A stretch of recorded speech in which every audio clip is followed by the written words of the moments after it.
আসসালামু আলাইকুম। আমন্ত্রণ জানাচ্ছি গল্পের ঝুড়ি বাই পিয়াস চ্যানেলে। আপনারা শুনছেন গল্পের ঝুড়ি বাই পিয়াস চ্যানেল। আপনাদের মাঝে আজকে আমরা নিয়ে এসেছি শ্রদ্ধেয় লেখক হুমায়ুন আহমেদ স্যারের নন্দিনী গল্পটি। গল্পটি খুবই চমৎকার, তা আশা করছি আপনাদের সকলের এই নন্দিনী গল্পটি বেশ ভালো লাগবে।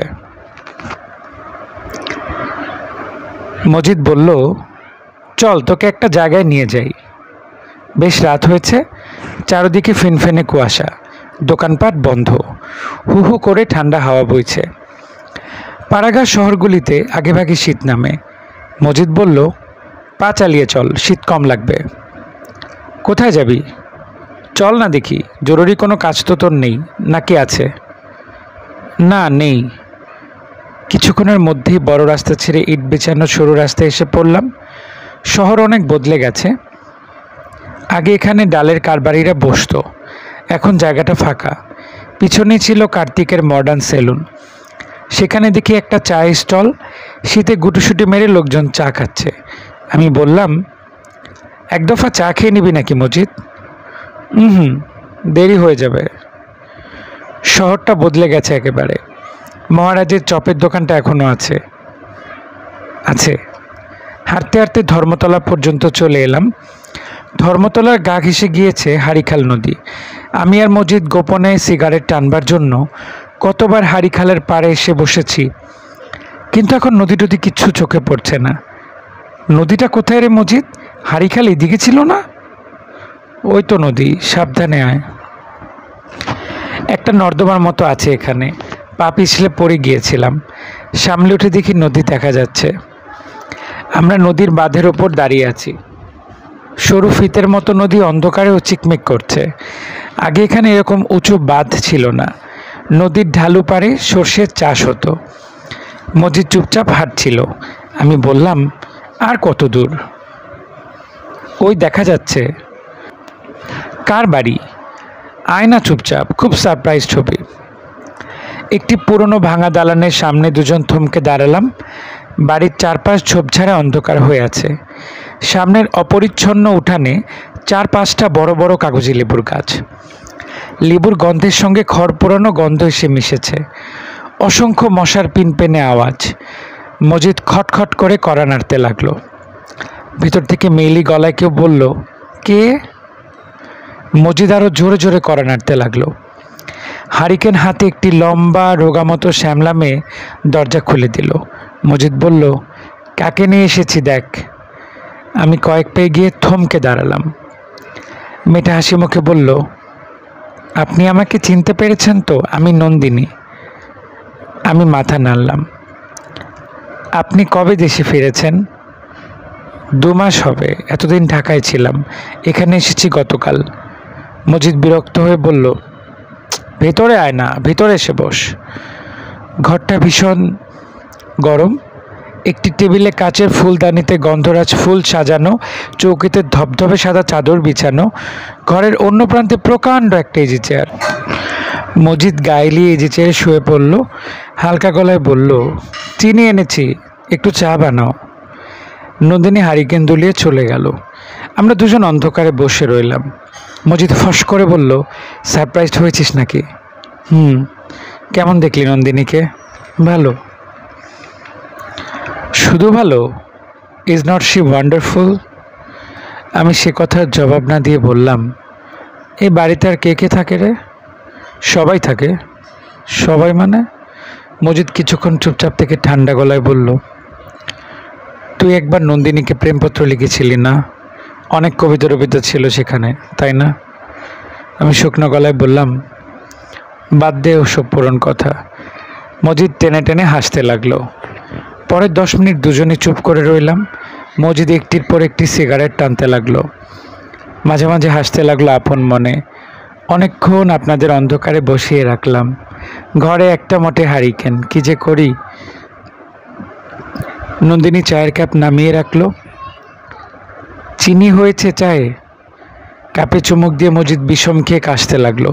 আমি বললাম, আপনাদের এদিকে তো খুব হাওয়া।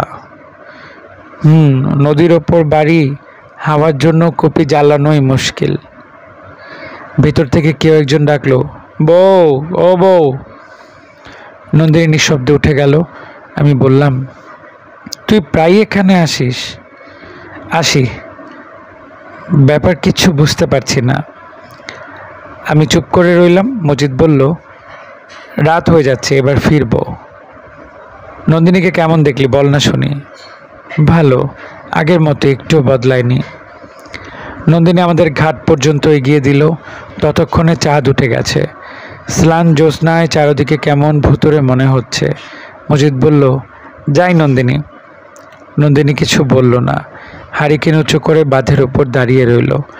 আমরা ধর্মতলা পর্যন্ত নিঃশব্দে হাঁটলাম।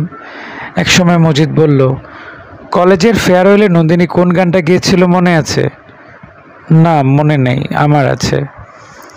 মজিদ গুনগুন করে একটা গানের সুর ভাজতে থাকলো। হঠাৎ থেমে গিয়ে বলল, জানিস, নন্দিনীকে আমি এই বাড়িতে এনে তুলেছিলাম। তাই নাকি? ওর বাবাকে তখন মিলিটারিরা মেরে ফেলেছে। সুরেশ্বর বাবুকে মিলিটারিরা মেরে ফেলেছিল নাকি? মারবে না তো কি করবে? তুই যে কি কথা বলিস, মেরে তো সাফ করে ফেলেছে এদিকে। আমি বললাম, সুরেশ্বর বাবু একটা গাধা ছিলেন। কত বললাম মিলিটারি আসার আগেই পালান। না, পালাবেন না, একমাত্র মেয়েকে সঙ্গে নিয়ে হুশ করে চলে যাবে তা না। মজিদ একদলা থুতু ফেলে বলল, নন্দিনী তখন এসে উঠেছে হারুনদের বাসায়। হিন্দু মেয়েদের সে সময় কে জায়গা দেবে বল? কি যে মুসিবত হলো। কতজনের বাড়িতে গিয়ে হাত জোর করে বলেছি, এই মেয়েটিকে একটু জায়গা দেবেন, ওর বড় বিপদ। কেউ রাজি হয় না। শেষকালে আজিজ মাস্টার রাজি। আজিজ মাস্টারকে? এখানকার মিউনিসিপ্যালিটি স্কুলের টিচার। মজিদ একটা সিগারেট ধরালো। ঘন ঘন ধোঁয়া টেনে কাশতে লাগলো। আমি বললাম, পা চালিয়ে চল, বেশ রাত হয়েছে। মজিদ ঠান্ডা সুরে বলল, নন্দিনী আজিজ মাস্টারের কাছে কিছুতেই থাকতে চায়নি। বারবার বলেছে, আপনি তো ইন্ডিয়া যাবেন, আমাকে সঙ্গে নিয়ে যান, পায়ে পড়ি আপনার। আমি ধমক দিয়ে বলেছি, তুমি হিন্দু মেয়ে, মুসলমানের ছেলের সঙ্গে যাবে? পথঘাটে গিজ করছে মিলিটারি। নন্দিনী কি বলেছিল জানিস? কি? আন্দাজ করতে পারিস কিছু? আমি কথা বলার আগে মজিদ চাপা গলায় বলল, নন্দিনী বলেছে, বেশ তাহলে আপনার বউ সেজে যাই, না আপনি আমাকে বিয়ে করুন। মজিদ একদলা থুতু ফেলল। আমি বললাম, আজিজ খা বুঝি বিয়ে করেছে একে? হ্যাঁ। আজিজ খা কোথায়? তাকে তো দেখলাম না।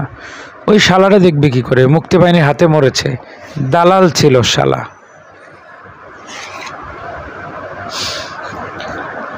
হিন্দু মেয়েকে মুসলমান বানিয়ে বিয়ে করেছে, বুঝতে পারছিস না? আর নন্দিনী কিনা তার বাড়িতে মাটি কামড়ে পড়ে রইল, হরামজাদি। আমি চুপ করে রইলাম। মজিদ দাঁড়িয়ে পড়ল। অকারণেই গলা উঁচিয়ে বলল, মেয়ে মানুষের মুখে থুতু দেই? তুই আরামজাদি এই বাড়িতে পড়ে আছিস কি জন্য? কি আছে ওই বাড়িতে? জোর করে তোকে বিয়ে করেছে আর তুই কিনা ছি। দুজনে বাদ ছেড়ে শহরের প্রশস্ত পথে উঠে এলাম। বড় রাস্তাটা বটগাছ পর্যন্ত গিয়ে বেঁকে গেছে ডান দিকে। এদিকে সুরেশ্বর বাবুর বাড়ি ছিল। আমি আর মজিদ সে বাড়ির সামনে শুধুমাত্র নন্দিনীকে এক নজর দেখবার জন্য ঘুরঘুর করতাম। কোনো দিন সুরেশ্বর বাবু অমায়িক ভঙ্গিতে ডাকতেন, আরে আরে তোমরা এসো এসো, চা খাবে। মজিদ হাতে সিগারেট কায়দা করে লুকিয়ে ফেলে বলতো, আরেকদিন আসবো কাকা। মজিদ নিঃশব্দে হাঁটছিল। আমি ডাকলাম, এই মজিদ। কি? চুপচাপ যে। শীত করছে। সে কান পর্যন্ত চাদর তুলে দিয়ে ফিসফিস করে বলল, জানিস, আমি নন্দিনী একটা গোটা রাত নৌকায় ছিলাম। রাতের অন্ধকারে আজিজকার বাড়িতে নৌকা করে ওকে রেখে এসেছিলাম। খুব কাঁদছিল রে। আমি ওর ঘাড়ে একটা চুমু খেয়েছিলাম। মজিদ হঠাৎ কথা থামিয়ে কাশতে লাগলো। আমি চারদিকে গাঢ় কুয়াশা দেখতে লাগলাম। শেষ করছি আজকের গল্প। আগামী পর্বে নতুন গল্প শোনার জন্য সকলকে আমন্ত্রণ রইল। সকলে ভালো থাকবেন। গল্পের ছড়ি বাই পিয়াস চ্যানেলের সঙ্গে থাকবেন।